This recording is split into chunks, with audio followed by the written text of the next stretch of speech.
Bonsoir à tous et à toutes. Je suis Alexandre, l'animateur usuel de l'émission Tata Texte, et je vous retrouve pour cet épisode qui va traiter de mes lectures de février. Et pour la première fois depuis le début de ce podcast, je suis en compagnie d'une autre intervenante que moi qui va pouvoir animer cette émission en ma compagnie. Lumna, je te laisse te présenter. Dis-nous qui tu es, ce que tu fais et pourquoi tu as eu envie de venir dans cette émission. Merci beaucoup dans un premier temps, Alexandre, pour l'invitation. Donc, je me présente, je suis Loubna May, je suis gérante de mon agence de communication et de stratégie événementielle. Et à côté, je monte aussi un podcast.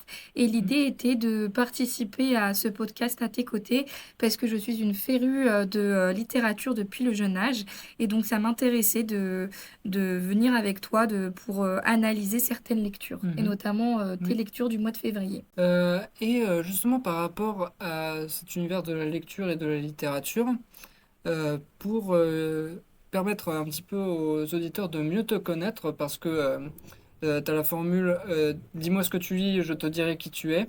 Est-ce que tu peux nous dire quel genre de lecture tu apprécies en ce moment, ou si par exemple tu as pu changer de style de lecture au fil des années? Alors tout à fait, c'est très intéressant parce que c'est tout à fait le cas. J'ai changé de style de lecture.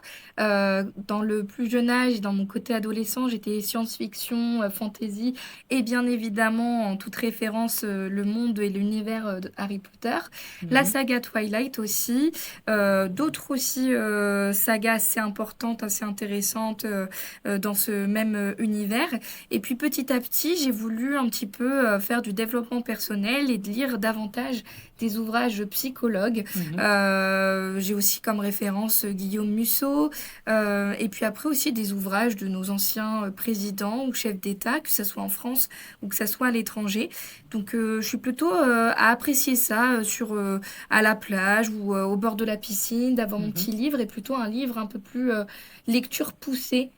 Très psychanalyste, on va dire. Mhm. Mais après, je suis à nouveau en train de me remettre sur plutôt une lecture un peu plus, Lecture plaisir? plutôt les plaisirs, ouais, contemporains. Et puis aussi, un temps, j'ai eu l'envie de relire, parce que je suis une passionnée de théâtre, j'en ai pratiqué. Et j'ai relu les classiques du théâtre antique. Et Hmm. le complexe d'Oedipe également, Antigone, parce que j'étais très Ouais. ce style de théâtre. Et puis après aussi le théâtre moderne, 20e siècle. Ok, bah moi le théâtre j'essaie d'en lire aussi de temps en temps. Il y a quelques titres qui m'ont marqué, notamment Antigone, que j'ai eu l'occasion de jouer sur scène. Mais aussi Cyrano de Bergerac, qui est peut-être la pièce de théâtre la plus marquante que j'ai lue jusqu'à maintenant. D'accord. Après, moi, dans le théâtre, on va dire que ma référence par excellence, ça va être Molière. Et j'ai eu la chance Mhm. aussi de lire et de jouer cette pièce remise au goût du jour 20e siècle. C'était pas l'école des femmes, mais l'école des cigales. Donc, je me suis retrouvée à Mhm. jouer une cigale. Je faisais comme un criquet. Et c'était dans le même principe que l'école des femmes. Mais là, on était plutôt sur des animaux et c'était plutôt intéressant à lire. Mhm. C'était déconcertant d'ailleurs, dans un premier temps, quand on connaît le classique. Mais après, c'était très intéressant à lire et de voir comment Ouais. la base avait été respectée et notamment aussi de la jouer dans le même respect que Mhm. la pièce classique. Ouais, je vois un petit peu ce que tu veux dire. Et concernant Molière, j'ai eu l'occasion aussi de lire pas mal de ses pièces de théâtre, et celle qui m'a le plus marqué, surtout dans le tempérament de son personnage principal, qui est très caricatural au point que c'est devenu une icône, c'est l'Avare, avec le personnage d'Harpagon. Oui, l'avare, c'est aussi... Alors moi, ma préférée, c'est plutôt le bourgeois gentilhomme ou le malade imaginaire. C'est mes pièces Ouais. préférées, ou les fourberies de Scapin. Mes trois préférées de Molière. Alors, Le Malade imaginaire, il me semble que je l'ai lu, les deux autres non. Il y en a une que j'ai dans ma bibliothèque et l'autre non. Ok, et ben ça peut être aussi le sujet de tes prochaines lectures pour mars ou d'autres Ouais. mois. On pourra analyser ça ensemble Ouais, à bah l'occasion. oui, mais lors du prochain mois, j'ai une pièce de théâtre qui est prévue, donc on va voir un petit peu. Mais concentrons-nous déjà sur les œuvres de ce mois-ci. C'est ce que j'allais dire. Qu'est-ce que tu nous proposes? Eh bien, faut savoir que avec l'épisode de la semaine dernière, de la semaine dernière du mois dernier, je dis n'importe quoi, l'année 2026 commence de manière un petit peu tiède. C'est pas mauvais, mais comparé à l'année dernière où j'ai vraiment lu absolument aucun mauvais livre, là on est plus sur des livres plutôt moyens, mais pour des raisons différentes pour ce mois-ci. D'accord. Alors, je vais commencer par le livre Prenez le temps d'y penser, tome 1 de Bruce Benamran, qui est le créateur de la chaîne YouTube Y penser. Donc là, c'est un livre de vulgarisation et je vais vous lire la 4e de couverture pour que vous vous donniez pour que vous ayez une idée un peu plus globale de ce dont parle le livre. Vous vous interrogez sur des phénomènes simples sans retrouver dans quelle case de votre cerveau vous avez rangé ce que vous avez appris en 5e. Vous êtes curieux mais pas franchement scientifique, ce livre est fait pour vous. Qu'est-ce que l'électricité statique? Pourquoi un aimant aimante-t-il? Savez-vous ce qu'est la quintessence? Pourquoi éteint-on les lumières dans un avion un quart d'heure avant d'atterrir de nuit? Mendeleïev est-il le premier vrai punk de l'histoire de la Russie? Qu'a-t-elle donc de si général la relativité générale? Le temps est-il une illusion? La lumière est-elle d'onde ou de particules? Prenez le temps d'y penser. Ça, c'est la 4e de couverture du livre. Et si je peux me permettre, peut-être avant de rentrer dans le vif du Mhm. sujet, est-ce que tu peux nous dire comment tu as été amené à t'intéresser à ce type de livre pour ta lecture? Soit il y a des livres classiques que je souhaite lire parce que c'est des classiques et j'ai envie de les lire, j'ai envie de m'en imprégner pour avoir un petit peu la culture que cela peut apporter. Soit c'est des pulsions du moment. Ce livre-là, je l'ai acheté il y a longtemps et il est arrivé dans ma pile à lire depuis pas mal de temps et j'ai hésité un petit peu à le lire dû à la taille du bouquin. Et en fait, je l'ai acheté parce que c'était un livre de youtubeur et je suis souvent intéressé pour savoir quel est le niveau de qualité de ces livres par rapport au contenu de leur chaîne. Et là, vu que c'était un ouvrage de vulgarisation scientifique abordant des sujets que je maîtrise pas tellement, je me suis dit que c'était intéressant de le lire. Ok. Sachant que je suis pas consommateur de la chaîne YouTube d'Y penser en manière générale, mais je connais deux noms. D'accord. Alors on va aborder déjà un point qui est réussi un petit peu la moitié du temps dans ce livre, à savoir la vulgarisation scientifique elle-même, Mhm. parce que je trouve que à certains moments et pour quelques sujets, comment dire, la vulgarisation est pas suffisamment à la portée d'un lecteur moyen. Ça reste parfois un petit peu abstrait et un peu trop, comment dire, structuré. Tu n'arrives pas forcément à comprendre les images de façon, enfin, les concepts de façon imagée. Ce que tu veux dire, c'est qu'il est resté trop, il a survolé, il a vulgarisé, mais il reste encore trop technique. Il n'a pas rendu assez accessible le vocabulaire utilisé dans le livre. Sur certains points, il y a certains points où il arrive très bien à vulgariser des concepts. Et là, justement, je vais lire un extrait qu'il a fait sur la sphère, sur le concept d'une sphère. Et je trouve qu'il l'a très bien expliqué avec ses mots à lui. Comme beaucoup de choses ressemblent à des sphères ou à des boules, ou sont considérées comme ayant la forme d'une sphère ou d'une boule, il n'est pas inutile de préciser la particularité d'une sphère ou d'une boule. Imaginez une chèvre. Quoi? Oui, une chèvre dans un jardin attaché à un piquet par une corde de 1 mètre de long. Votre chèvre peut se déplacer dans toutes les directions jusqu'à 1 mètre du piquet. D'accord? Mhm. Si elle décide de tendre la corde au maximum et de tourner en rond jusqu'à user toute la pelouse sous ses pattes, la trace qu'elle laissera sera celle d'un cercle, de centre piqué et de rayon 1 mètre. Si elle décide en revanche de bouffer toute la pelouse à laquelle on a accès, elle va marquer un disque au sol, de même centre et de même rayon. Cette chèvre peut se déplacer dans 2 directions seulement, ou 2 dimensions, à gauche et à droite, devant et derrière. Si elle pouvait se déplacer dans une 3e dimension, à savoir en haut et en bas, ce cercle deviendrait une sphère et ce disque deviendrait une boule. Formellement, une sphère est l'ensemble des points de l'espace à la même distance d'un point donné qu'on appelle le centre. Une boule, quant à elle, est l'ensemble des points reliant le centre d'une sphère à celle-ci. Eh ben, je trouve que c'est une parfaite illustration. Mhm. Parce que moi-même, ayant eu un parcours scientifique et Dieu seul sait que c'est compliqué de vulgariser et d'utiliser des termes techniques, mais tout en se faisant comprendre entre nous scientifiques, j'ai retrouvé mes cours de planètes et de soleil et d'attraction. Et je Mhm. trouve qu'avec l'image de... Alors, ça m'a déconcerté, hein, certes, l'image de la chèvre. J'ai attendu jusqu'à la fin pour comprendre où il voulait en venir, mais je trouve ça très intéressant d'avoir pris l'exemple de la chèvre, et Mhm. la chèvre à une égale distance d'un mètre, et que si on fait un tour autour d'elle, ça fait un sphère. Ouais. Alors quelque chose aussi qui a été reproché à la sortie du livre par les lecteurs, et quelque chose dont je peux pas juger vu que je suis pas, enfin vu que j'ai pas visionné les vidéos de la chaîne Y Penser, c'est que beaucoup de passages sont dits comme étant des retranscriptions des vidéos YouTube du YouTubeur, mais sous format écrit.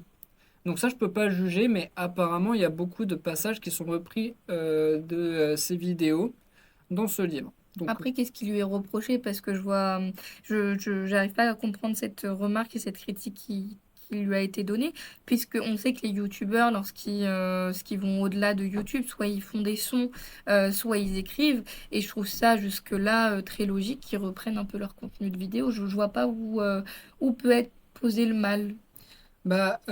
justement, en fait, je vais replacer l'œuvre dans son contexte parce que le livre est pas récent.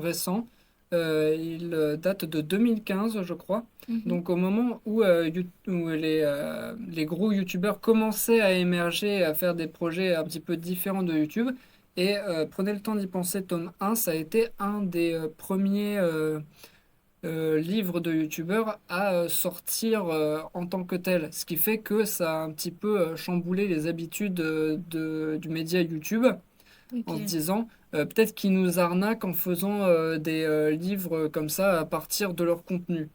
Oui, il faut reposer ça dans le contexte où à l'époque c'était vraiment une nouveauté, Oui. et que la nouveauté peut déranger, l'innovation peut déranger. Donc il a fait une disruption, et donc ça a Oui. déconcerté ses abonnés qui s'attendaient à le voir Mhm. que sur YouTube. Et Après, maintenant, il faut le voir avec du recul, que c'est une bonne chose qu'il a fait, parce que finalement, il a peut-être ouvert la voie à tous les autres YouTubeurs qui se sont dit, on n'est pas que sur mhm. YouTube, on peut faire autre Oui. chose. C'est justement ce que j'allais dire, c'est qu'en gros, ce qu'on lui reproche de faire aujourd'hui, faudrait le reprocher quasiment à tous les youtubeurs de maintenant qui sortent des livres. Et au final, c'est devenu banal le processus qu'il a fait. Mhm. Et si on peut prendre aussi le parallèle, puisque Lena Situation, elle a commencé sur YouTube et notamment Instagram, mais elle a aussi fait des livres. Genre, je les ai lus, ces livres Mhm. sur le développement personnel. On ne s'attend pas à ce qu'elle fasse aussi des livres, pourtant elle l'a fait. Est-ce qu'on lui a reproché la même chose qu'on a pu reprocher à Bruce Benamam? Je Mhm. pense pas.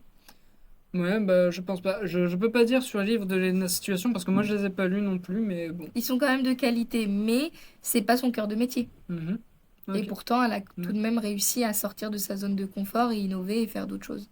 Il y a un passage du livre que j'ai beaucoup aimé parce que ça touche au domaine des sens, les sens que l'on a d'habitude, donc l'ouïe, l'odorat, la vue, le toucher et le goût. Et il explique dans une de ses parties qu'il existe plusieurs sens au sens scientifique du terme. Et je vous fais pas le chapitre en entier parce qu'il est très long, mais je vais vous dire un petit peu le résumé qu'il en a fait vers la fin. Ce qui est en jeu pour la proprioception, on l'a dit, ce sont les voies nerveuses afférentes dans leur ensemble, en tout cas pour la transmission de la sensation. Pour ce qui est des capteurs, tous les capteurs présents sur le corps participent de cette sensation. Les capteurs de pression font, sont liés au sens du toucher, de chaleur, de douleur, d'équilibre, etc. Sans grande surprise, un des sens les plus essentiels à notre fonctionnement quotidien est également un des plus méconnus, la proprioception, qui est donc le neuvième sens de notre liste. Après, est-ce qu'il y en a d'autres? D'après certains scientifiques, oui, il existe d'autres sens, qu'il s'agisse du sens de la faim, de la chronoception, le temps qui passe, d'électroception, de magnétoception, sensibilité aux champs électriques et magnétiques, d'écholocation, etc.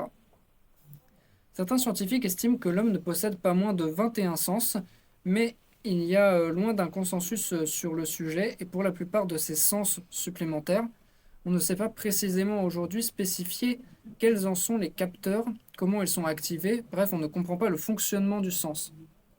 Du coup, je les cite ici pour leur rendre hommage, comme on rend hommage à celui qui s'est battu comme il pouvait pour finalement arriver en quatrième place au podium à une compétition quelconque, mais je reste jusqu'à nouvel ordre sur la liste des 9 sens qu'on connaît et qu'on comprend. Les autres ne sont à ce jour qu'hypothèses. L'homme possède donc au moins 9 sens. la vue, l'ouïe, le toucher, l'odorat, le goût, l'équilibrioception, la thermoception, la nociception et la proprioception. Dans cet exemple, on est sur à la fois de la vulgarisation et à la fois aussi de la complexité, puisqu'il a quand même utilisé pas mal de termes techniques, mais il a tout de même aussi, comme un peu, on peut avoir des acronymes, on les explique. Quand il a utilisé les termes que tu avais cités, appropriation, Mhm. tu peux nous redire c'était quoi les termes que je dise pas de Oui, bêtises. alors les termes qu'il a utilisés, en gros, il les explique avant. C'est Mais ça. c'est juste que là, j'ai pris la partie du chapitre qui résumait le tout. Oui, mais je trouve que malgré tout, il a utilisé ces termes techniques et en fait, il faudrait être dans le milieu pour comprendre. Donc, il peut tout de même perdre son lecteur, bien qu'il explique. En fait, on y voit, moi, en tout cas, c'est l'avis que j'ai, un effort d'avoir voulu expliquer, mais on reste encore sur de la surface, Mhm. on survole et on reste encore compliqué. Ouais.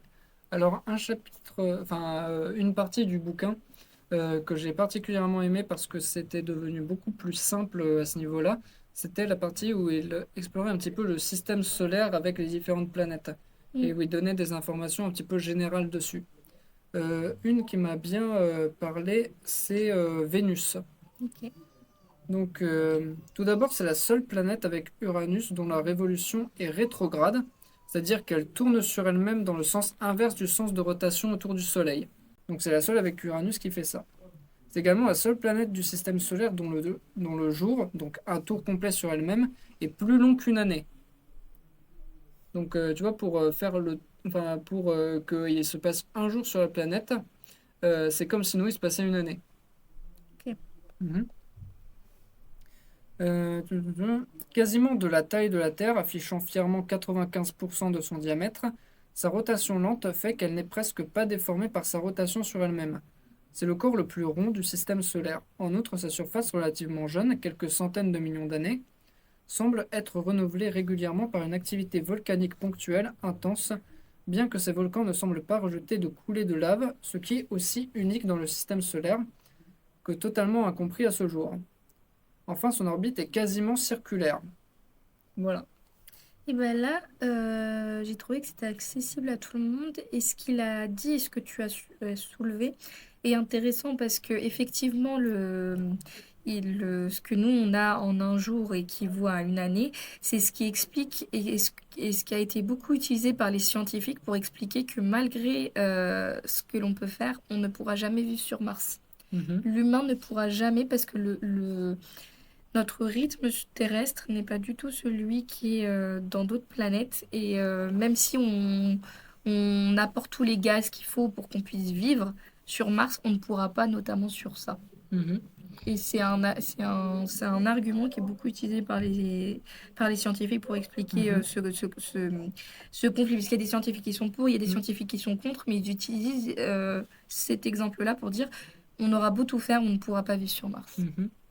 Bah, tu disais, Où il nous faudra des années encore et on sera peut-être mort d'ici là, où il y aura une fin du mhm. monde.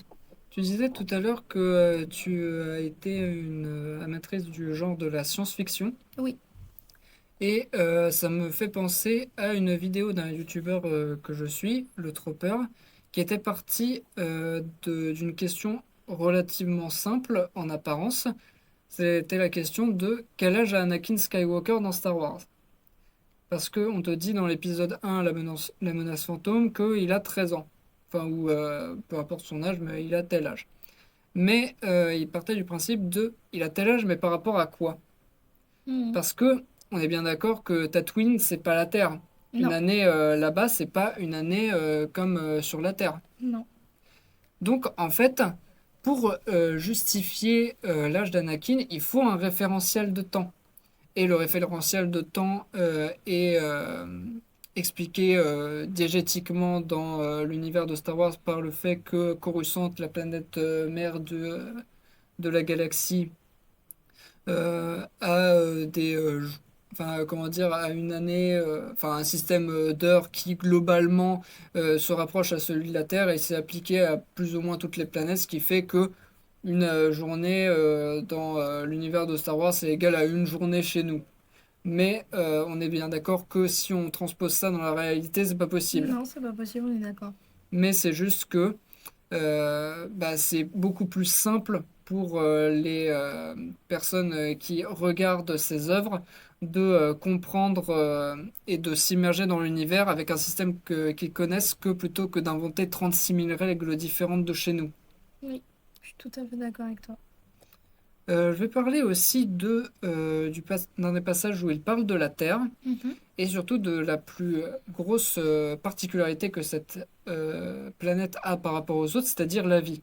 Si l'on ne retenait qu'une seule information concernant la Terre, avant même de parler de ses océans, de son atmosphère, de sa température, de son satellite, il faudrait noter que la Terre est, à notre connaissance, la seule planète du système solaire à abriter la vie. Du moins la vie telle qu'on la connaît. Ne vous y trompez surtout pas, dans ce paragraphe, les mots importants sont à notre connaissance et telle qu'on la connaît. Bien malin celui qui peut prétendre qu'il n'existe pas d'autre forme de vie possible qu'une vie à base de carbone nécessitant de l'eau liquide, et bien malin celui qui peut prétendre qu'il n'existe aucune autre vie, mettons sous la surface du Soleil par exemple.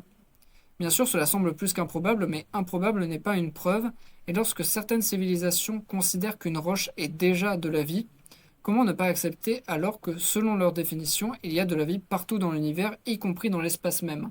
Qu'est-ce que tu en as compris, toi, si tu as une analyse à nous faire de ce passage? Alors moi, l'analyse que j'en fais était déjà assez proche de l'idée que je me faisais un petit peu du concept de la vie et plus particulièrement de la vie extraterrestre.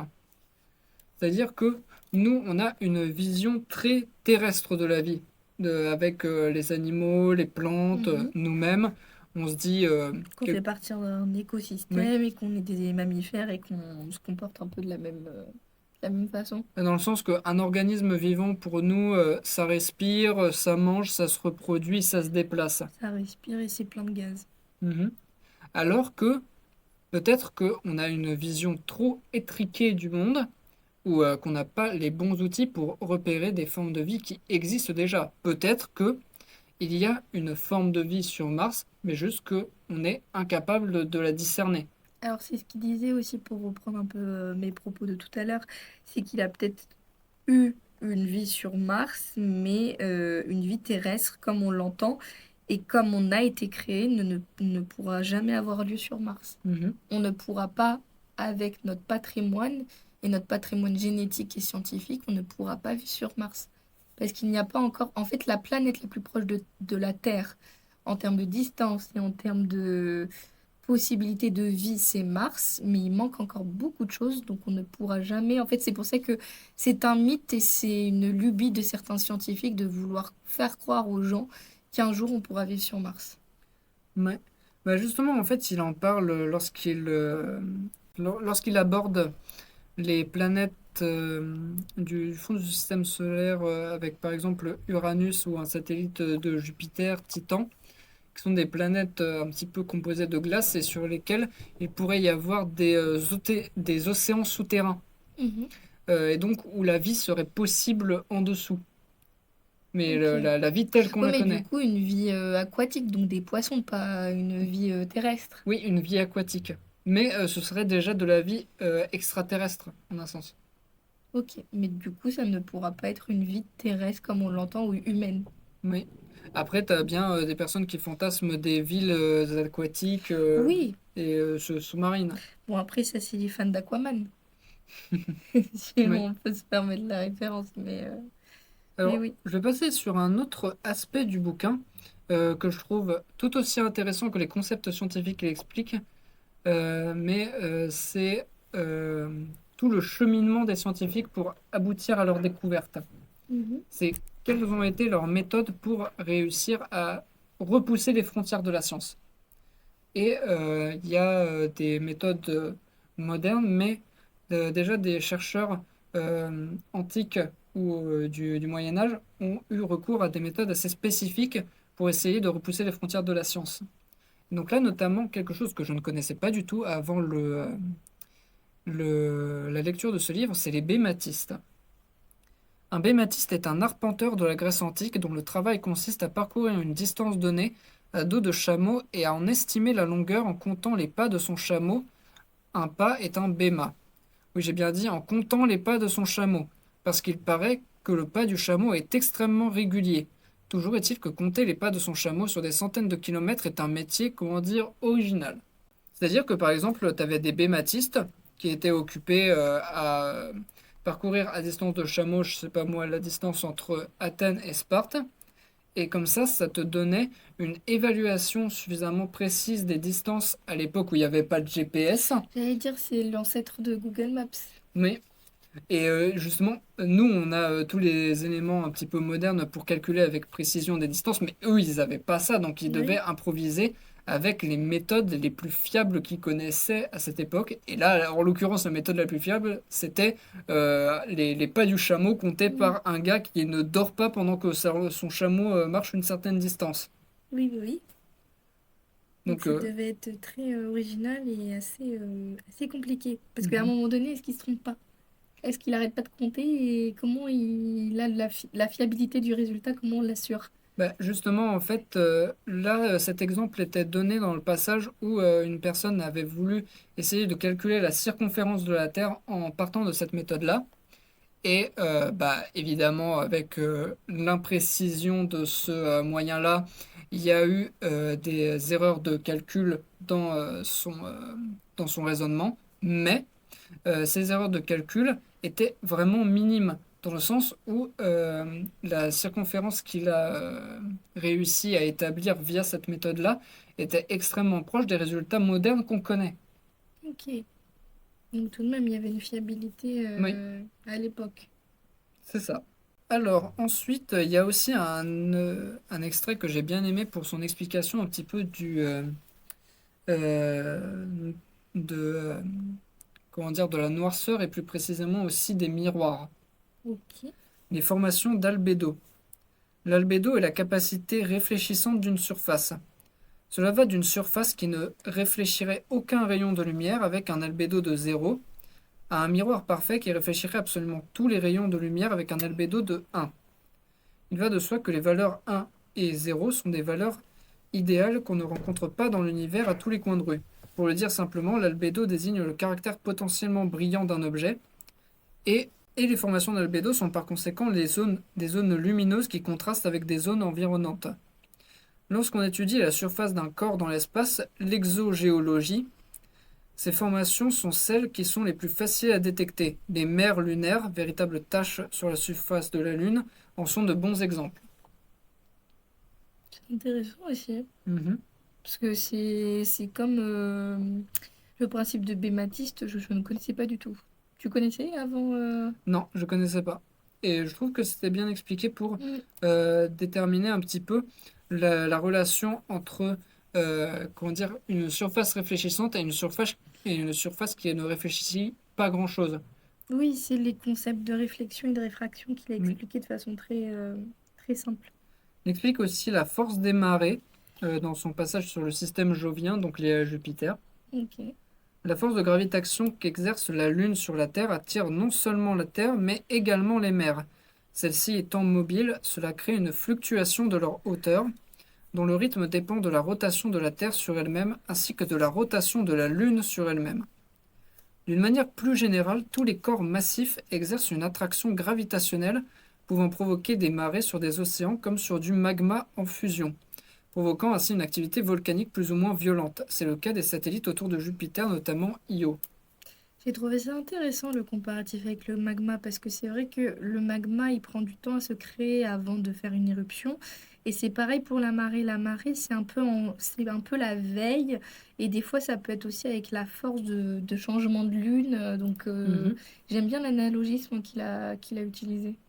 Oui, parce qu'on illustre souvent la force gravitationnelle par le système des marées, mais j'ai trouvé ça très insolite et peu mis en avant, le fait que ce soit aussi la cause des éruptions volcaniques que cela crée de l'attraction et de la répulsion au niveau du magma. Ça reste les marées, ça reste comment dire un déplacement au niveau de la mer. Et il faut savoir que quand il y a éruption ou des fois qu'il y a des séismes, c'est les plaques qui se touchent. Et parfois, ça peut être en sous-marin. Mhm. Donc, il peut y avoir un lien. Donc, c'est logique en fait que ça soit le même fonctionnement et que les marées parfois peuvent causer des éruptions volcaniques. Mhm. on a des cas, je crois que c'est en Italie ou en Europe, où on a des volcans qui explosent et qui font une éruption et qui finissent dans la mer. Et justement, ça permet, quand il y a la mer à côté, ça permet de refroidir et d'éviter que ce soit une éruption Mhm. qui peut être mortelle ou Ouais. aller plus loin. Dans un de ces passages où il parle, je crois, c'est pas Magellan, c'est...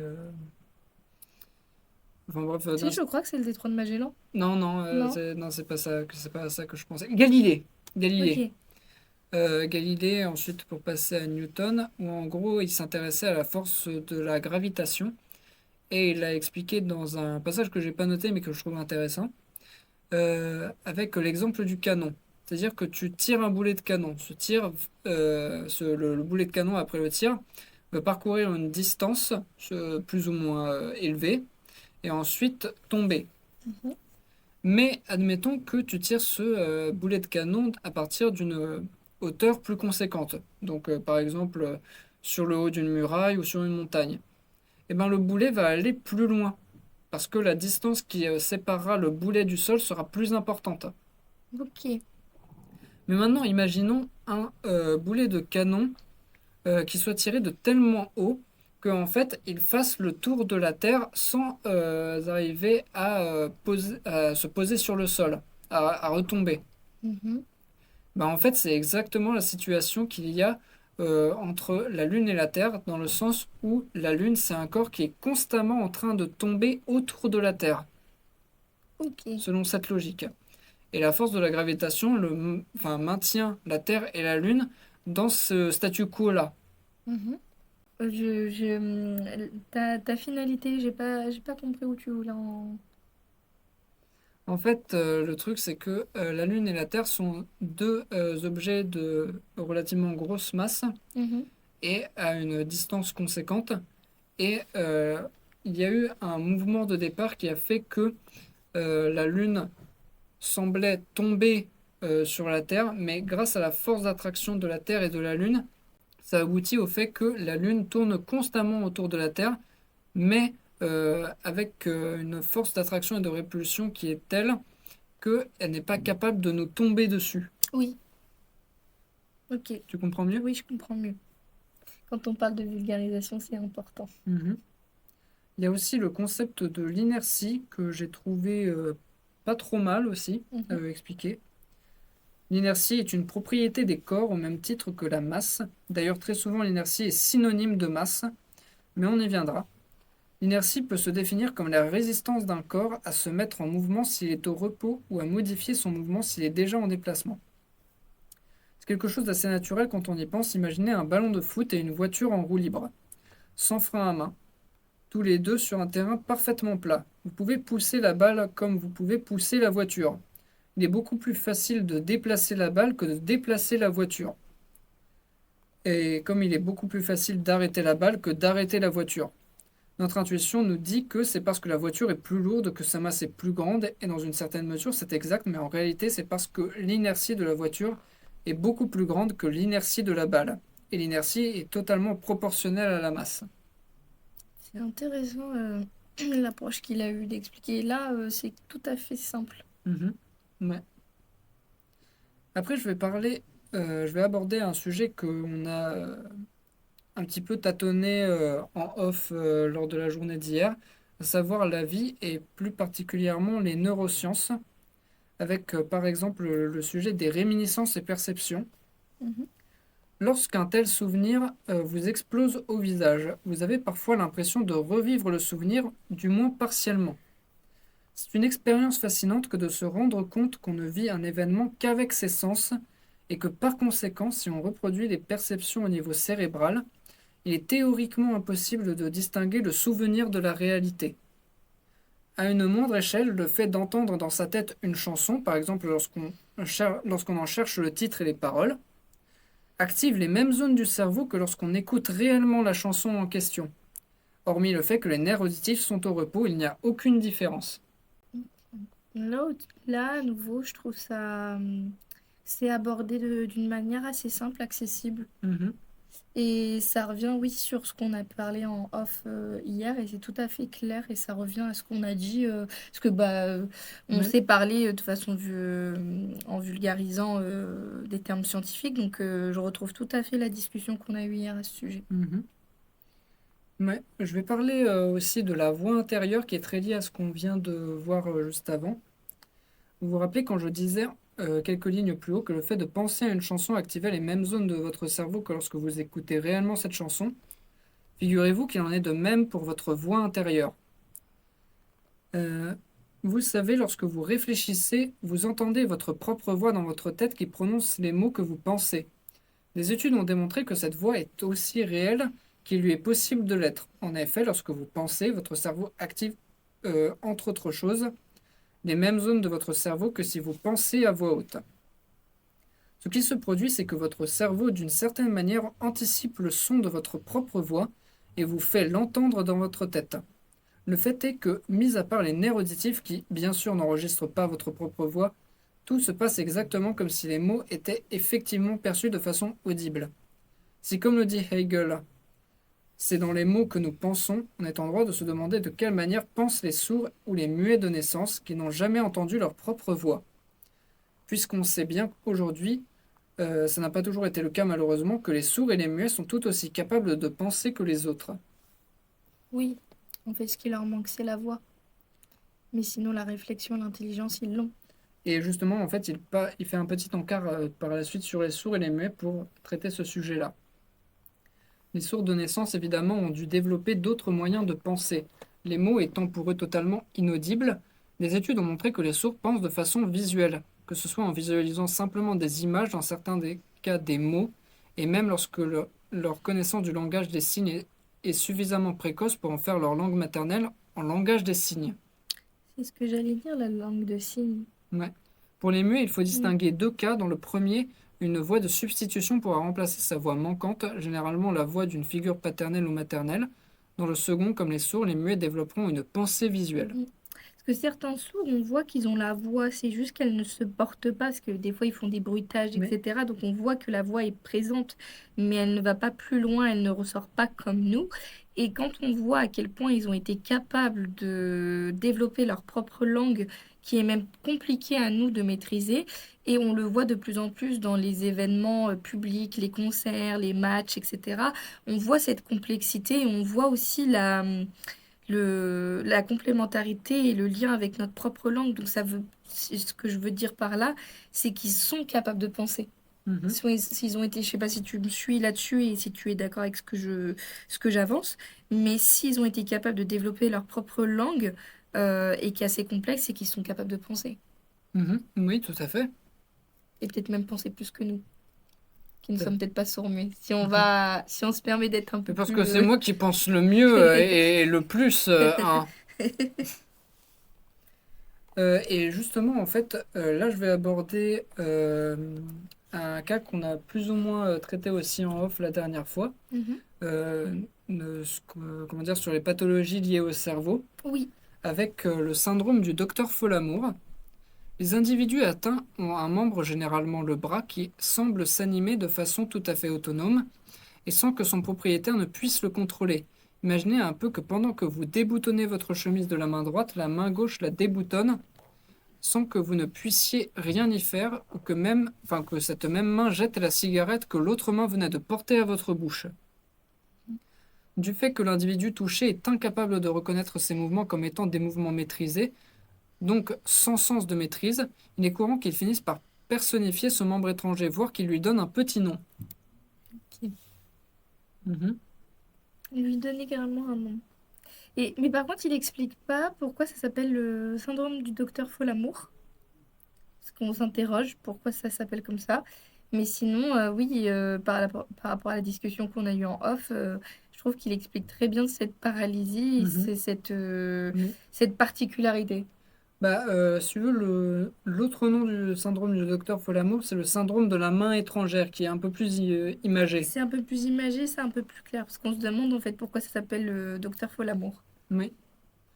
Je vais passer aux deux derniers encarts que j'ai notés pour ce livre, parce que la fin du livre et encore plus complexe à comprendre dû à la complexité des sujets en eux-mêmes, savoir la relativité restreinte et la relativité générale, à savoir que dans le tome 2, il parle de la mécanique quantique Ah oui, et il aborde un sujet encore plus complexe. oui, et donc là j'étais un petit peu complètement largué, donc là j'ai noté deux passages où j'ai à peu près compris ce qu'il voulait dire, avec notamment le principe de causalité.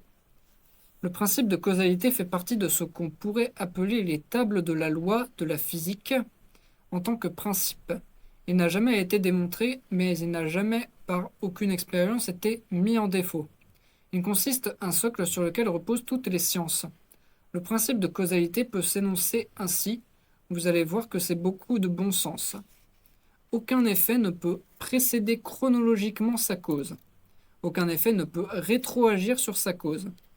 Comprenons-nous bien, il est tout à fait possible qu'un effet reproduise sa cause.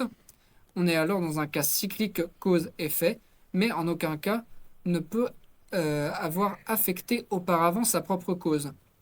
Dans la théorie d'Einstein, selon laquelle la vitesse de la lumière est constante, quel que soit le référentiel, il faut ajouter au principe de causalité qu'il ne peut pas se produire moins de temps entre une cause et son effet que le temps nécessaire à la lumière pour parvenir du lieu de la cause au lieu de l'effet. Ce passage est très intéressant parce que je le connais également, j'avais pu l'aborder dans mes cours de S. Cette cause à effet, on la relie aussi avec l'italien, les scientifiques italiens Pareto. C'est un mathématicien, si je ne me trompe pas. Moi, je connais surtout la loi de Pareto. Et bah, c'est la loi de Pareto. Mhm. Et je crois que c'est un mathématicien, et justement, c'est le 80-20. On l'utilise souvent dans les statistiques, etc., pour expliquer que 80% de nos axes sont liés avec 20% de nos causes. En fait, il y a une cause à effet, il y a une cause, il y a une conséquence. Et c'est là où on ne peut pas dire qu'on n'est pas responsable de ce que l'on fait, puisqu'en fait, on a fait les causes pour obtenir. Et cette notion-là, elle a dépassé le domaine scientifique, puisqu'elle est aussi utilisée dans tout ce qui est gestion de projet. Mhm. Gantt Project, quand tu fais ton planning, ton diagramme, Oui. tu penses à tes causes pour faire ton planning jusqu'à la fin. Même ton analyse de risque, si tu connais un peu l'outil LAMDEC, tu sais que il peut t'arriver des choses, tu peux les maîtriser, tu Mhm. peux les anticiper, puisque tu auras fait les causes. Et c'est ce qu'on appelle planter des graines et récolter par Mhm. la suite. Ou également, dans ton mindset, dans le développement personnel, on dit que si nous arrive des choses, c'est parce qu'il faut faire les causes et qu'on a cette cause à effet. Donc en fait, Ouais. cette notion-là, elle a dépassé le domaine scientifique. Bah, en fait, moi, ce que j'ai surtout compris via cet encart sur la causalité, c'est que une cause ne peut pas, enfin, comment dire, un effet ne peut pas être antérieur à sa cause. Oui, c'est intrinsèque. L'un Oui, ne va pas sans l'autre. dans le sens où, par exemple, tu vas faire chauffer de l'eau, et ben, si tu laisses l'eau refroidir, ça va pas faire comme si l'eau n'avait jamais chauffé. Oui. Et aussi ce qui induit par rapport à la lumière, c'est-à-dire que un effet, enfin une cause qui va produire un effet va automatiquement avoir moins de rapidité que la vitesse de la lumière. Oui. Voilà. Mais là, quand il a utilisé l'exemple d'Einstein, c'était vrai, oui et non, parce qu'il n'y a pas vraiment de cause à effet. Ce qu'il a énoncé, E égale mc carré, et que peu importe ton référentiel, la vitesse est la même, il n'y a pas réellement de cause qui explique. Tu vois, c'est pas comme d'autres concepts, ou d'autres théories ou d'autres notions scientifiques qu'on peut mieux expliquer et mieux démontrer avec Mhm. une cause à effet. Ouais. Donc son exemple est bon, comme moi, en tant qu'ancienne scientifique, j'aurais pas pris cet exemple pour expliquer la cause à Mhm. effet. Il y a des Ouais. meilleurs exemples. D'accord. Bah, après, moi, je peux pas en dire grand-chose parce que j'ai eu un parcours scolaire exclusivement littéraire en faisant un peu de communication, donc je suis pas du tout dans ce domaine-là. Mais justement aussi quelque chose qui a été plus ou moins reproché à ce livre, c'est qu'il manque énormément de schémas. Dans un ouvrage de vulgarisation scientifique, je crois qu'il y a un ou deux schémas dans tout le livre. Bah, par exemple, il aurait pu présenter la loi de Pareto. Tout le monde la connaît avec la courbe 80-20. Mhm. Ça aurait pu être la meilleure illustration. Ouais. Ou quand il a expliqué la chèvre avec la distance, il a fallu, moi en tout cas, j'étais en train de réfléchir, de poser l'énoncé que tu étais en train de me lire. et je me suis imaginé la scène. Ouais. J'aurais aimé, en tant que lecteur, avoir cette image de la chèvre tout autour d'elle à 1 mètre et qu'on voit la sphère. Ouais, parce que t'es obligé d'avoir constamment une image mentale. C'est ça. Et prenons quelqu'un qui a une manière de fonctionner qui est pas du tout visuelle, Mm. il risque de peut-être pas voir le livre de la même C'est façon. ça. Et ce qui est dérangeant d'une lecture scientifique, qu'elle soit vulgarisée ou pas, c'est qu'elle va trop demander en termes d'énergie et de concentration et de compréhension, alors que certains vont peut-être vouloir juste, quand on parlait de lecture de plaisir, ou même si c'est de la lecture de plaisir en profondeur, on ne s'attend pas à faire un exercice de mathématiques quand on lit. Tu vois ce Mhm. que je veux dire? Oui, je vois. Donc il faut penser, et je trouve que parfois les écrivains ou les auteurs d'ouvrages scientifiques ne sont pas comme d'autres auteurs d'ouvrages littéraires. Ils ne vont pas se mettre à la place du lecteur. Mhm. Ils partent du principe que dans tous les cas, on va les lire et qu'ils se doivent d'un devoir de transmettre la science, qu'ils soient morts ou pas, et qu'en tout cas leur savoir soit transmis, mais ils ne se mettent pas à la place du lecteur. Tu vois ce que je veux dire ou pas? Oui, je vois. Et je trouve ça dommage parfois. Mhm. C'est de partir du principe que ton interlocuteur sait que ce dont tu vas parler et de pas prendre la peine d'expliquer des trucs qui valent la C'est peine ça, d'être à partir expliqués. du postulat qu'on va dans tous les cas nous lire, alors que peut-être que faut se remettre en question et que ce type de lecture peut peut-être disparaître parce que faut le dire, hein, certains lecteurs deviennent feignants. Mhm. Ouais. Bah, d'ailleurs, je sais pas si tu as entendu parler de ça sur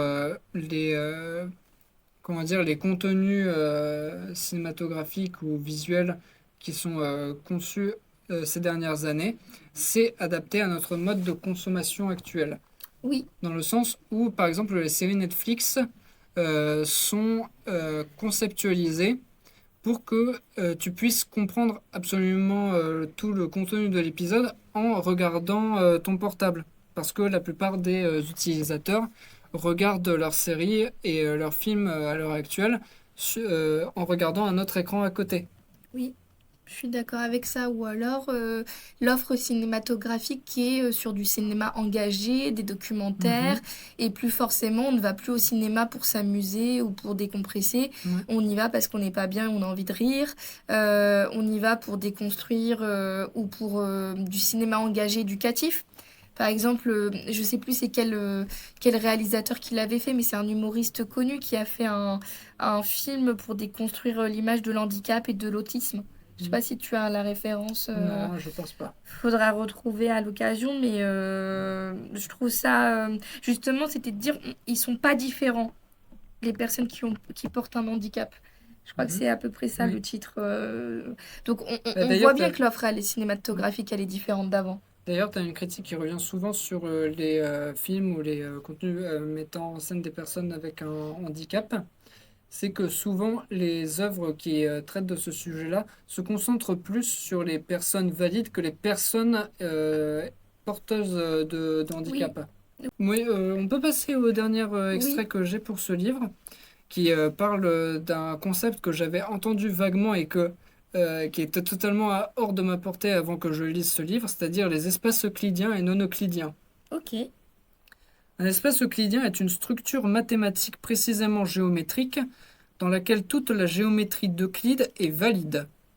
Au moins que vous ne soyez pas, enfin, à moins que vous ne soyez un peu spécialiste, auquel cas vous savez très bien de quoi il retourne, toute la géométrie que vous avez pu faire dans votre vie s'est située dans un espace euclidien. Le monde tel qu'on le perçoit est un espace euclidien. Deux droites parallèles ne se touchent jamais. La somme des angles d'un triangle fait toujours 180 degrés, etc. Il existe en mathématiques d'autres moyens de concevoir un espace. Ainsi, on peut appeler la surface d'une sphère, par exemple la Terre, un espace. Sur cet espace, si vous tracez deux méridiens, ce sont des droites qui sont parallèles, mais qui se rejoignent au pôle.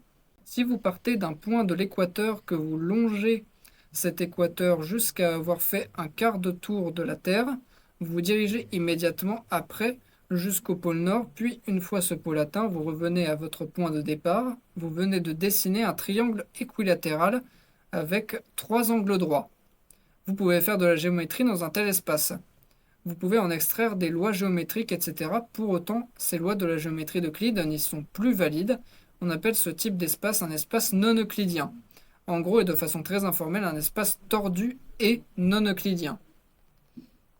Je vois pourquoi tu l'as choisi encore une fois et en dernier exemple. Il illustre bien, il explique bien.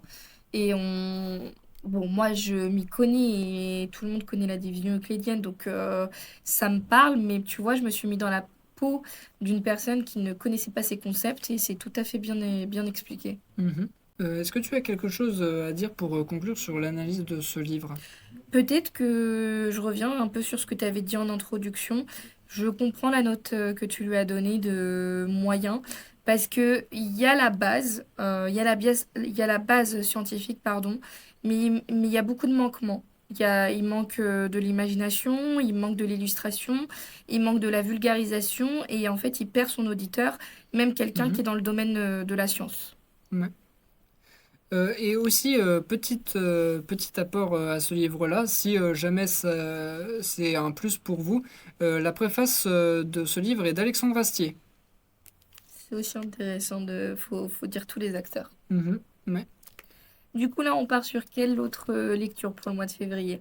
La deuxième et dernière lecture que j'ai eue lors du mois de février, c'est un livre de contes que j'avais quand j'étais enfant et je l'ai retravaillé. Enfin, j'ai retravaillé dessus lorsque j'ai fait mon projet de mémoire qui était sur le thème général des contes de fées et leur impact sur la culture populaire et le développement de l'enfant.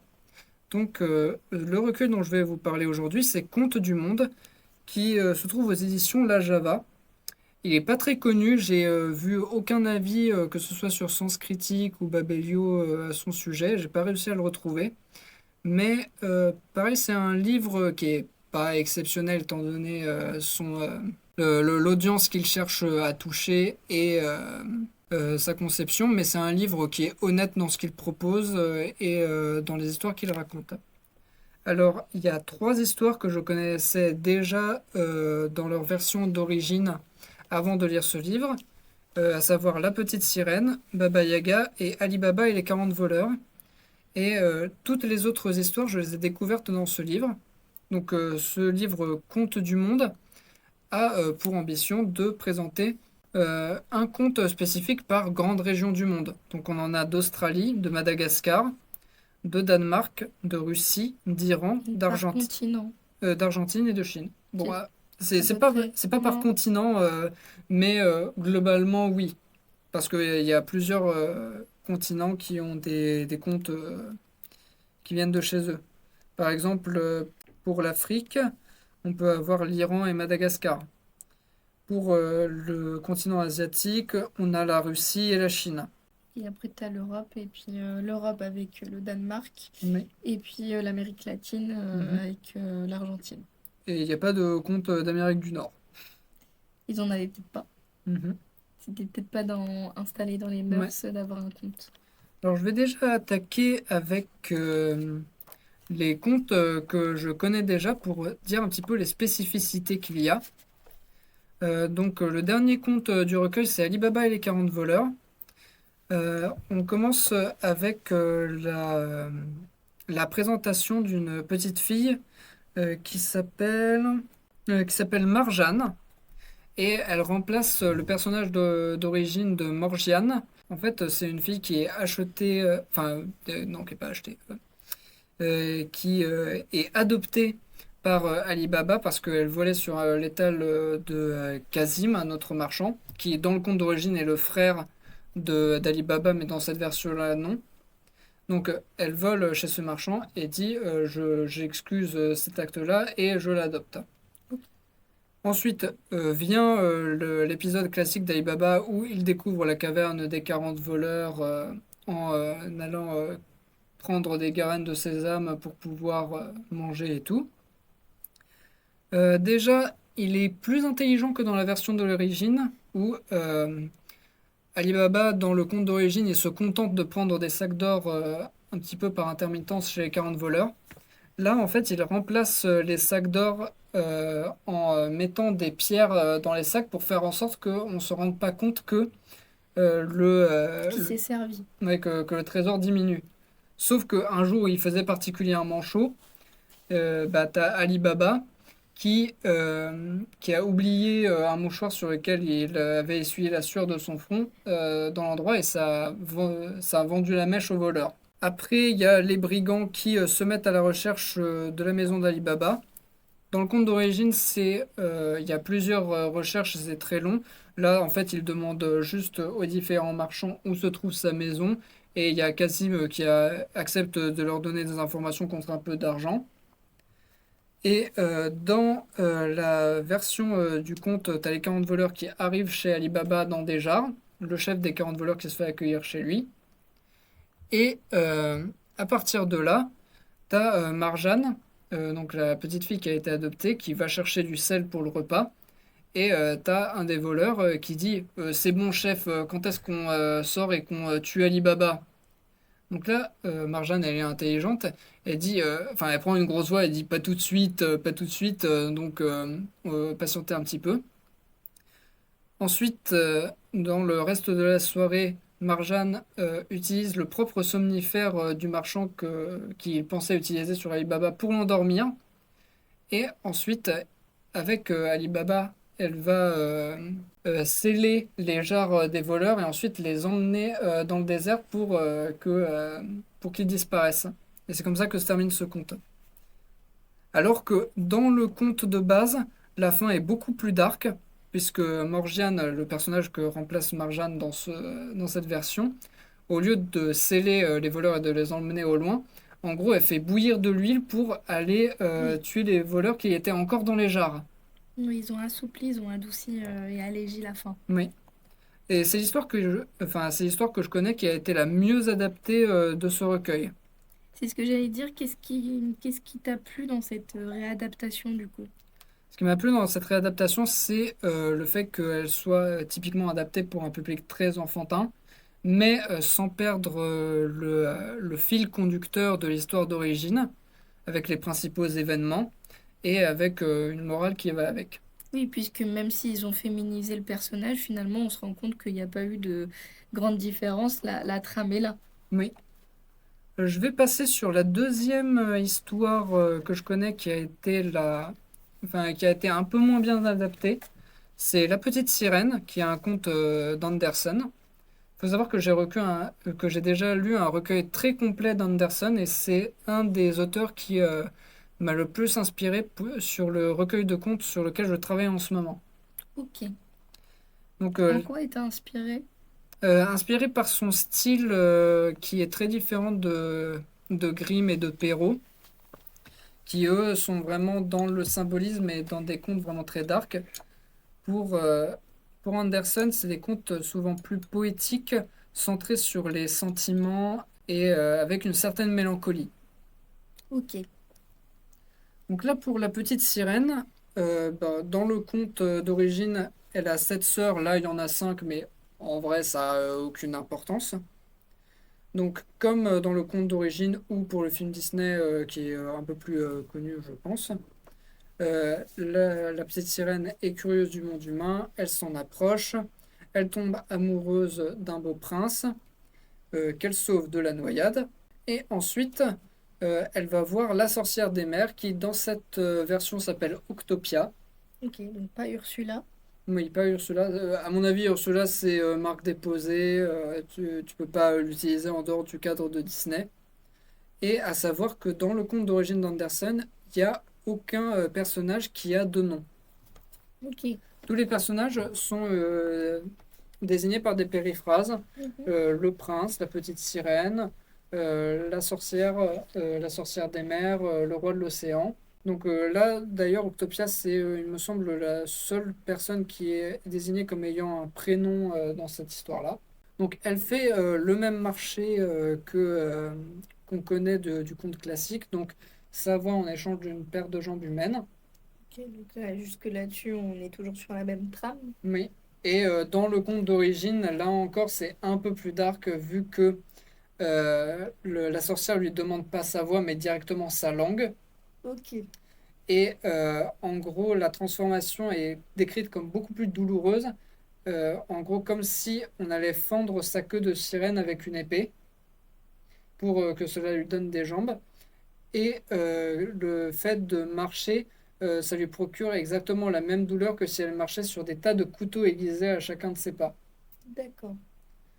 Voilà. Alors que là, il n'y a pas de mention de douleur, etc. C'est bien attendri pour les enfants. Là, sans doute par économie de temps dans le récit, le prince ne tombe même pas amoureux de la petite sirène, puisque en fait il est déjà marié et promis à une autre. Ok. Et dans un sens, on peut trouver ça mieux pour un lecteur enfant que de dire que le prince tombe amoureux de la petite sirène, puis ensuite il se désintéresse d'elle pour une autre fille, ce qui est le Oui, cas dans le conte d'origine. ok. Alors que là, bah, c'est juste que bah, manque de bol, il était déjà promis à une autre. Et ensuite vient le moment qui diffère un petit peu le plus du livre d'origine. C'est le passage où elle est au pied du mur. Son prince n'est pas intéressé par elle. Et donc elle a fait tous ses sacrifices pour rien. Bah oui, puisqu'il est promis à une autre. Mais dans le conte d'origine, t'as la sorcière des mers qui lui avait fait ce sort, qui lui avait dit que elle devait séduire le prince sous 3 jours, sinon elle mourrait et elle se transformerait en écume. Ok. Donc pour pallier à ce sort, t'as les sœurs de la petite sirène qui se sont coupé les cheveux, comme dans cette version-là, enfin Conjurer le mauvais pour sort. conjurer le mauvais sort. Dans cette version-là, elle lui donne une fiole et elle redevient sirène. Donc ça adoucit grandement la fin tragique du livre d'origine. Alors que dans le conte de base, ce qui se passe, c'est que enfin, la sorcière des mers a donné un poignard à la petite sirène et elle doit planter le cœur du prince avec ce poignard pour redevenir sirène.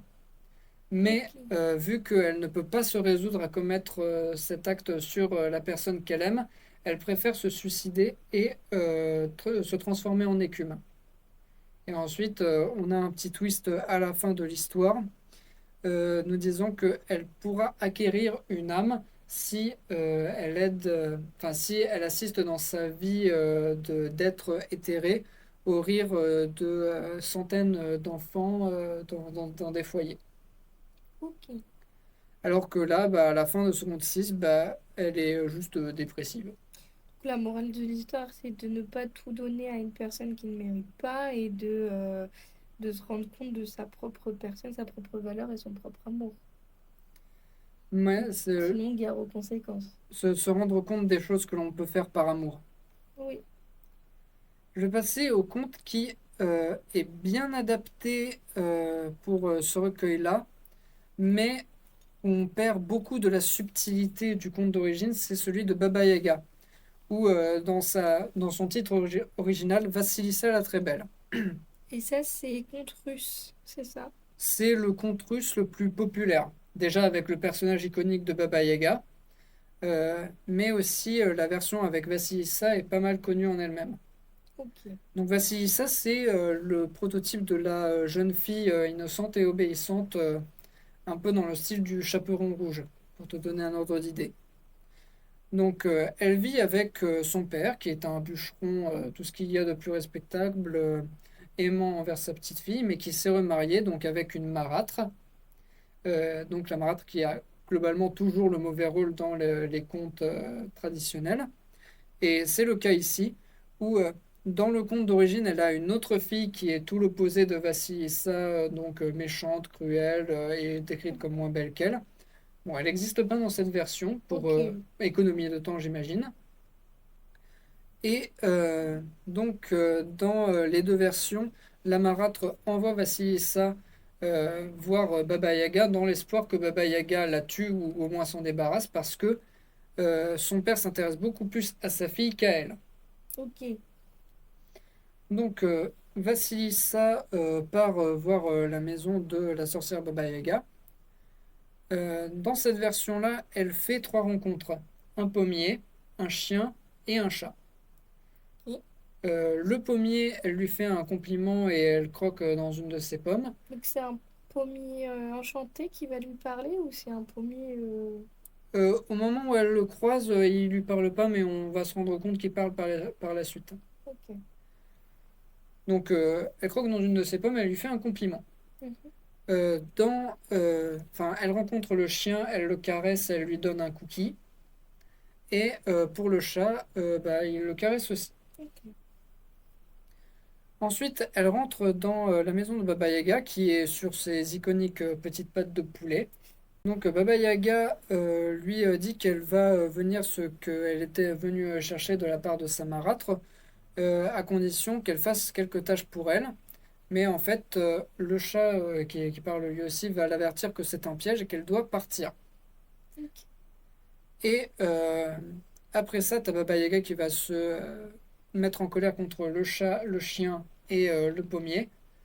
Et en fait, on va se rendre compte que c'est la générosité de Vassilissa Mhm. enfin, à qui elle doit son salut. Ok. Dans le sens où elle a caressé le chat alors que Baba Yaga ne lui avait donné que des coups de canne. Elle a donné un cookie au chien alors que Baba Yaga ne lui donnait que des petits croûtons très durs et secs. Et elle a fait un compliment au pommier alors que Baba Yaga ne lui faisait que des insultes. Ok. Ensuite, il y a le chat qui lui avait donné une brosse magique à Vassilissa pour son départ, au cas où Baba Yaga la poursuivrait. Et donc, elle devait jeter cette brosse par la suite pour pouvoir s'enfuir. Une fois cela fait, ça crée une immense forêt derrière elle qui empêche Baba Yaga de suivre Vassilissa. Et un détail très drôle que je trouve dans cette histoire, c'est que pour se frayer un chemin, Baba Yaga essaye de mordre les arbres. Mhm. Donc elle arrive à en couper un ou deux, mais au final elle se rend compte que au bout du troisième, toutes ses dents se sont pétées et donc elle a plus de dents. Et donc à la fin de l'histoire, Baba Yaga elle est obligée de manger de la soupe et de la compote jusqu'à la fin de sa vie puisqu'elle a plus de dents. Et le bûcheron répudie sa nouvelle femme pour la cruauté qu'elle a eue envers Vassilissa. Ça a des airs un peu dans Hansel et Gretel. Un petit peu. Bah, on retrouve le concept de la sorcière au fond des bois, Mm. des enfants innocents qui triomphent par leur bonté. Et justement, là, je trouve que la morale de ce conte est plus ou moins bonne. Je vais te demander ce que tu en penses. C'est Vassilissa avait compris qu'être trop obéissante n'est pas toujours bon. Où en gros, déjà, elle a obéi à sa marâtre alors qu'elle l'avait quasiment envoyée à la mort. Et elle était prête à obéir à Baba Yaga comme la jeune fille Mm. obéissante qu'elle était, alors que ça aurait pu la conduire à sa mort aussi. Je suis tout à fait d'accord avec toi, je vois pas d'autre morale à part que oui, l'obéissance, oui, mais pas à n'importe quel prix. Et que parfois, il faut se remettre en question et il y a de l'obéissance, mais ça va dans les deux sens.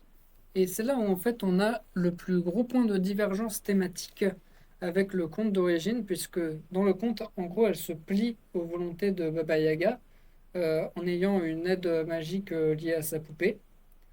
Et en fait, en ayant surmonté les épreuves de Baba Yaga, celle-ci décide de ne pas la manger, contrairement à ce qu'elle avait prévu de faire, mais elle reconnaît les efforts et la pureté de Vassilissa et décide de la laisser partir.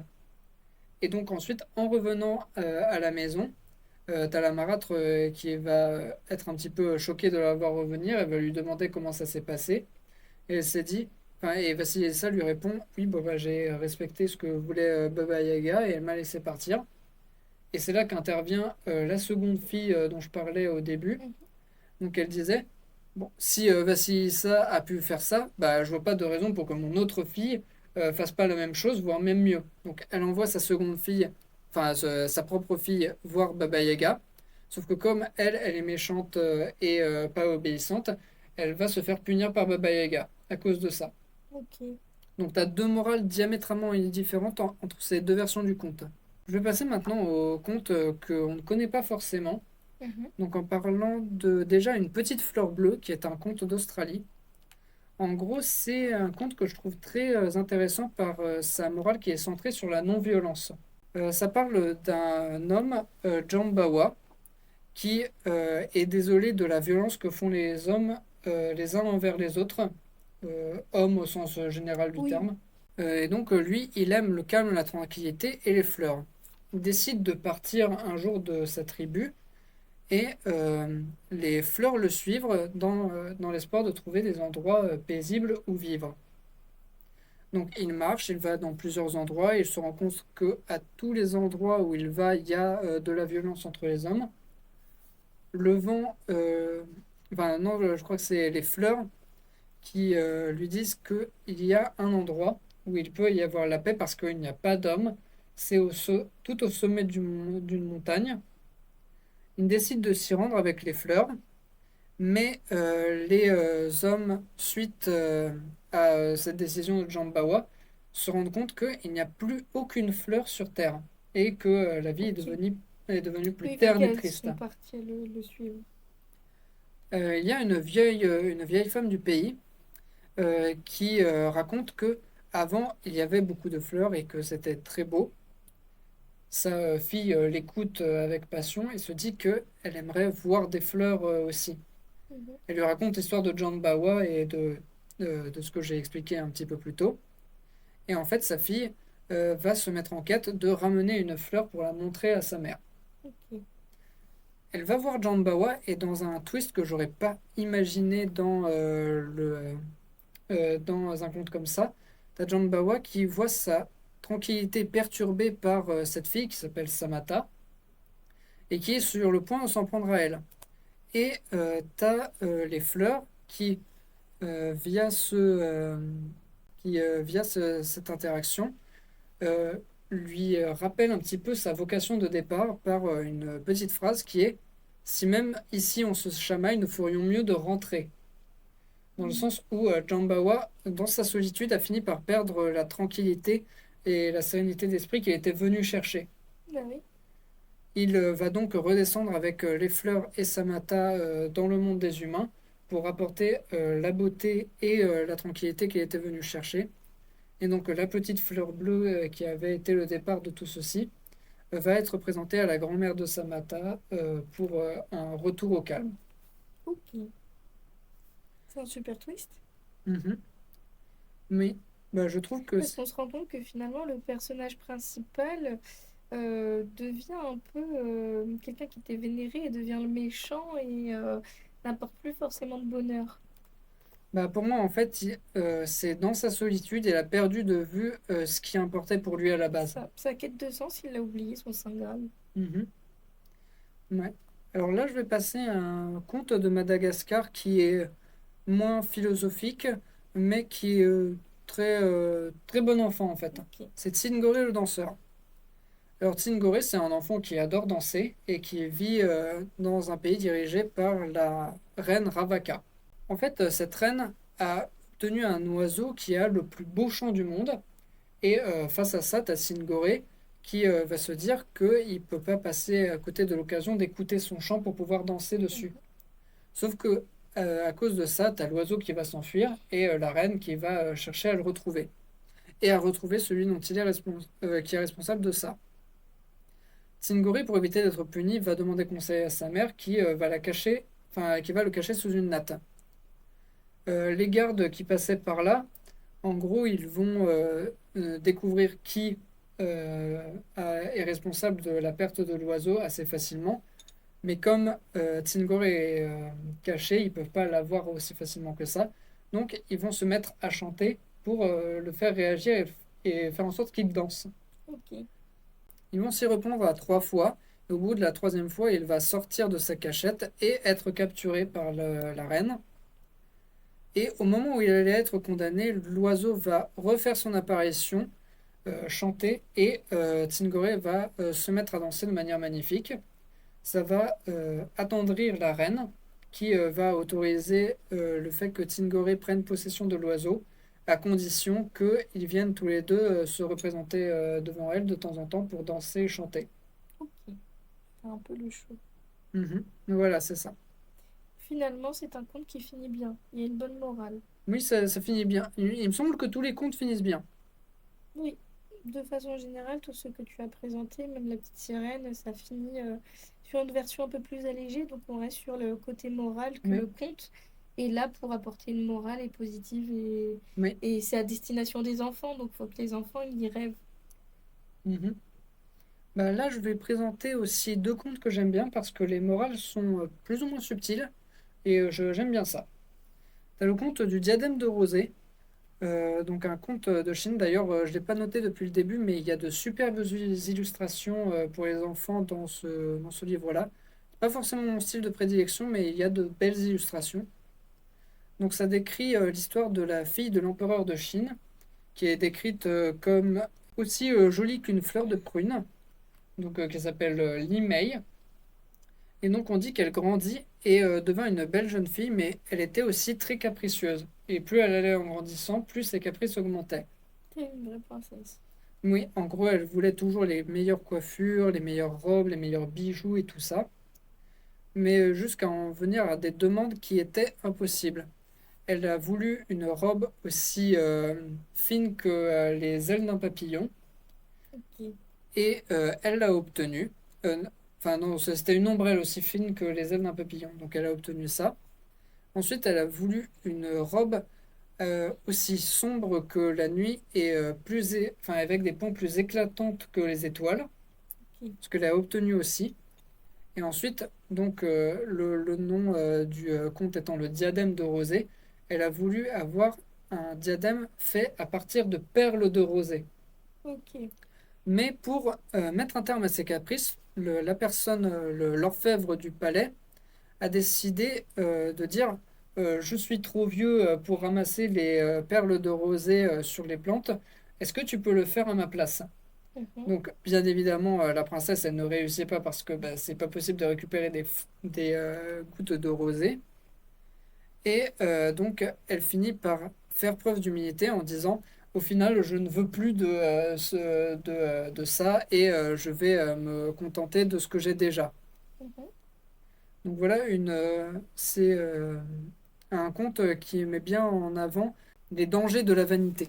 Et surtout les caprices et jusqu'où on peut aller, quitte à mettre en danger une autre personne, et qu'à un moment donné, il y a des limites, et qu'il faut faire preuve d'humilité, et qu'on a beau être haut placé, au pouvoir, il faut être humble et qu'on ne peut pas demander l'impossible. Mhm. Ouais. Je passe au dernier conte dont on va parler ici, à savoir la coiffe de plumes, qui, pareil, a un dénouement que j'ai beaucoup aimé.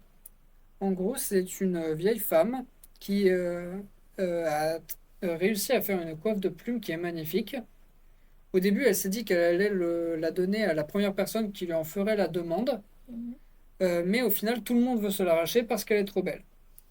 Donc, tu as le chef du village qui, pour départager les prétendants, organise une course de pirogue. Sauf qu'il y a deux personnes, enfin deux jeunes hommes qui arrivent premiers au même moment. Pour les départager, ils décident de faire appel aux chasseurs qui donnent un arc à chacun d'eux. Et celui qui tirerait la flèche la plus loin Mhm. remporterait la coiffe. Sauf que là encore, il y a égalité vu qu'ils tirent exactement à la même distance. Ok.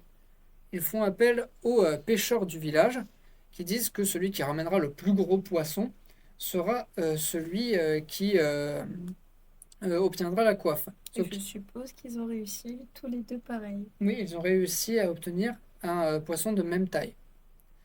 Et là, la vieille dame qui a tressé la coiffe de plumes se dit, bon, c'est les personnes qui ont fait ces épreuves, c'est des incapables, je vais prendre les choses en main. Donc elle décide de les emmener en forêt et au bout d'un moment, elle dit qu'elle a capturé un papillon pendant la balade en forêt, Mhm. sauf que c'est un papillon qui n'est visible que par les personnes qui sont sur la voie de la sagesse. Ok. Le premier garçon dit qu'il le voit très bien et le deuxième reconnaît humblement qu'il ne voit absolument rien. Et c'est ce deuxième garçon qui va obtenir la coiffe de plume. Parce qu'il aura choisi l'humilité au lieu de tout favoriser pour la victoire. Cet enfant-là avait eu la sagesse de dire la vérité, c'est la morale du livre. D'accord. Attends, je t'ai pas suivi sur la fin du conte. Comment il a gagné avec cette morale de la coiffe de plume? En gros, la vieille dame leur a fait croire que elle avait capturé un papillon qui n'était visible que par les personnes qui arpentaient le chemin de la sagesse. Ok. Donc, le premier garçon a dit que il voyait le papillon parce que, enfin, s'il disait ça, théoriquement, il disait qu'il était sur le chemin de la sagesse et il pourrait obtenir la coiffe de plume. Mhm. Le deuxième a choisi d'être humble sur le fait que il ne voyait pas le papillon, donc au risque de perdre la récompense, mais Mhm. en restant sincère. Ok, donc on est sur une moralité aussi de vérité, de mensonge. C'est ça. Et d'être proprement sage et que c'est pas pour se faire bien voir qu'il faut suivre ce qu'on nous dit et qu'il faut être honnête et transparent et dire la vérité. Oui. Et j'ai opéré un parallèle quasiment immédiatement avec le conte d'Andersen, Les Nouveaux Habits de l'Empereur. Je ne sais pas si tu le connais. Non, je le connais pas. Alors, c'est un conte qui est drôle, mais de manière assez grotesque, où tu as... bah là, c'est un petit peu la fusion avec le diadème de rosée et ce conte-là, où tu as un empereur qui accorde beaucoup d'importance au paraître et cherche à toujours avoir les plus beaux habits qui soient pour bien être en vue à la face du monde. Ok. Et là, il y a deux escrocs qui se disent qu'ils ont une opportunité en or devant eux et qui se disent bon, monsieur l'empereur, enfin, nous sommes deux artisans qui sont capables de créer un habit, mais avec des fils de soie qui ne sont visibles que par les personnes qui occupent proprement leur fonction. Ok. Donc ils se mettent à tisser Mhm. les nouveaux habits de l'empereur, sauf qu'en fait ils font rien. Et au final, il présente l'habit dans l'empereur. Tenez, regardez, ça c'est les chaussures, ça c'est le manteau, ça c'est les autres choses, ça c'est votre chemise et tout. Mais en fait, il n'y a rien. Et comme l'empereur, il veut donner l'impression qu'il occupe pleinement sa fonction, vu que l'habit n'est censé être visible que par les personnes qui occupent la fonction correctement, se dit oh oui oui c'est magnifique. Oh, je n'ai jamais vu de vêtements aussi beaux, aussi grandiloquents. C'est vraiment un travail absolument remarquable, alors qu'en fait il voit rien. Oui. Et tous les gens à la cour font pareil. C'est-à-dire oui oui alors c'est vraiment ravissant, vous devriez le mettre tout de suite machin. Et donc là t'as le roi qui dit bon pour prouver au monde entier que j'occupe parfaitement ma fonction, je vais faire un défilé avec ces nouveaux habits devant tout le monde. Donc il défile dans toute la cour, devant dans le château et dans la rue complètement à poil, Mhm. alors qu'il est convaincu de porter les plus beaux habits du monde. Ok. Et là, t'as un enfant dans la foule qui dit mais il est tout nu le monsieur. Ouais. Oui, parce que Pour lui, euh, il était persuadé de porter les meilleurs habits, qu'il était habillé, alors que pas du tout. oui, c'est ça. Et là, au lieu de faire une morale plus centrée sur la sincérité, c'est une morale sur l'importance que l'on accorde aux choses que l'on possède et au paraître. Mhm. Donc, je trouve que c'est un mécanisme, enfin, un mécanisme similaire aux deux contes, mais illustré pour donner deux morales différentes.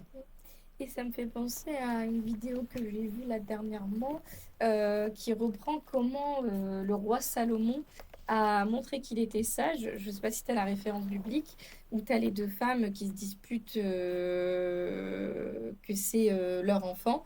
Et en fait, pour montrer qui était la vraie mère, à la fin du débat, parce qu'elles avaient beau dire oui, c'est moi la mère, c'est moi la mère, c'est moi qui l'ai allaité et tout, et ben en fait, il va dire bah, coupez-moi cet enfant. Et la mère qui va sauter dessus, il va dire c'est elle la vraie mère. Oui, Et c'est comme ça qu'il a prouvé à tout le monde qu'il pouvait être sage. oui, je connais Ça me fait penser. Je connaissais l'histoire, mais pas dans son entièreté. Et cette Mhm. vidéo m'a intéressée. Ça me permet de faire ce parallèle avec ce qu'on a dit sur ces deux contes. Oui, je connais cette histoire et c'est quelque chose que je trouve très bien en termes de bon sens. Mm. dans le sens où... En fait, pour départager, il a juste ni plus ni moins mis sur le fait accompli. Une vraie mère ne laisserait pas son propre enfant se faire couper oui. en morceaux. Ben, moi, ça me fait penser à une réplique de Cersei Lannister dans la série Game of Thrones. Je sais pas si tu l'as regardé. Alors, je connais de nom, mais je n'ai jamais osé la regarder. En fait, c'est globalement une antagoniste qui est représentée comme une horrible personne, mais sa conscience morale, c'est le fait qu'elle adore ses enfants et est prête à tout pour ses enfants. Elle a vécu un mariage malheureux et à un des personnages de la série, elle dit tu n'aimeras peut-être pas ton mari, mais au moins tu aimeras tes enfants. C'est vrai. Bah, je pense qu'on en a terminé pour cet épisode du Oui. podcast. Est-ce que tu aurais un retour à faire sur la manière dont tu as vécu tout ça ou pas? Alors, très intéressant. Finalement, aussi, c'est assez fluide et on était vraiment sur une conversation. Bien que je n'avais pas lu ces ouvrages, ça m'a permis quand même de rebondir aussi sur des notions et des concepts et avec mes connaissances Mhm, scientifiques. Donc, j'ai vraiment apprécié. J'ai apprécié l'invitation, j'ai apprécié notre échange et notamment les analyses qu'on a fait communes qui étaient assez complémentaires et similaires. mhm. Donc je sais pas si tu as quelque chose à ajouter à ce niveau-là et si tu relèves mes propos. Bah, je pense qu'on est plus ou moins sur la même longueur d'onde. Et en ce qui me concerne, j'ai rien de plus à ajouter sur les œuvres que l'on a traitées dans cet épisode, vu que j'ai globalement dit tout ce que j'avais à dire. Et on pourrait peut-être espérer te revoir dans un prochain épisode, mais cette fois avec toi-même quelques livres à présenter pour l'occasion qui seraient de ton cru. Et bah avec plaisir d'être à nouveau invitée et d'avoir mes propres lectures et mes propres analyses. Mhm. Bon, ben, je vais clôturer avec les présentations un petit peu de nos projets et de nos réseaux. Donc moi, comme vous le savez, je suis en ce moment sur l'écriture de quelques romans et un recueil de nouvelles dont j'ai parlé lors de la présentation du deuxième livre. Vous pouvez retrouver mon contenu à la fois sur YouTube, La Pancine d'Alex, et sur Spotify pour ce qui est du podcast. Mon compte Instagram sera disponible en description, Alex le Bienheureux pense. Et je vais laisser la parole à Lubna pour qu'elle dise si elle veut mettre en avant ses raisons, ses réseaux et ou ses projets du moment. Eh ben, je te remercie encore une nouvelle fois. Oui, pour parler du projet, donc en introduction, je disais que j'étais sur un podcast qui s'appelle Hors Ring, Hors le terrain, où je m'intéresse vraiment aux sportifs, puisque je suis moi-même une ancienne sportive, une ancienne basketteuse. Et c'est ce mindset de leaduse, de meneuse et de toutes les valeurs humaines et de fair play et de respect de l'adversaire qui m'ont menée à monter ma société et à occuper plusieurs postes et faire de moi qui je suis et de m'intéresser à cet aspect du sportif et de vouloir monter ce podcast, puisque l'idée, c'est vraiment de m'intéresser à plusieurs disciplines, notamment dans les sports de combat, arts martiaux, le catch, donc le sport de divertissement, et notamment aussi au sport de ballon que je représente, le basket, j'ai aussi fait du hand et du volley. Donc c'est aussi des sports qui m'intéressent, et notamment aussi le foot et le futsal, et de montrer derrière, en fait, le sportif une personnalité et des businessmen ou des businesswomen, donc un aspect business, puisqu'il y en a certains qui en vivent difficilement, et de représenter aussi les différentes parties prenantes. Mhm. Puisque, notamment, que ce soit la lutte, le MMA ou la boxe, il peut y avoir des promoteurs, il peut y avoir aussi des personnes qui mettent en avant les sportifs. Donc, je suis en train de me mettre en relation avec eux, que ce soit des vidéastes ou tout autre métier et notamment aussi les fans, de pourquoi telle ou telle personne s'intéresse à telle ou telle discipline. Et l'idée étant après d'intéresser les clubs sportifs à ce nouveau produit. Qui sait, peut-être que ça peut être un nouveau projet que je peux proposer, puisque ma segmentation de clientèle dans ma société, dans mon projet, ce sont les restaurants et les clubs sportifs. Pour qu'on Mhm. comprenne pourquoi j'ai créé ce podcast hors ring. Donc voilà pour parler un peu de ces projets. Pareil, vous pouvez me retrouver sur Spotify et YouTube avec cette même dénomination hors ring. Et puis je pense en description commune mon Instagram et que vous pouvez trouver LBN-8 Horizon au Mhm. pluriel avec un Z. Ouais.